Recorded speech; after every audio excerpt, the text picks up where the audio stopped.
To turn on iPhone 17 Pro Max, first of all, you have to try to click and hold the power button that is located on the right side. Just click and hold it for around 5 seconds until you will get the Apple logo on the screen. Now we can release, but sometimes it is not working and it's a common issue on the iPhone devices. So what I can recommend you, just simply connect the USB-C cable into the USB-C charging port on your iPhone 17 Pro Max. Now we have to wait for around 10 minutes, let it just charge battery a little bit, and now just repeat. Click and hold this power button and wait until the screen lights up. And the 99% it will be turned on.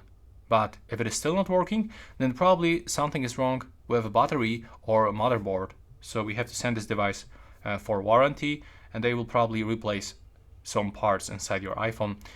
And that's all I can give you, all the tips. If you find it useful, please hit the like button.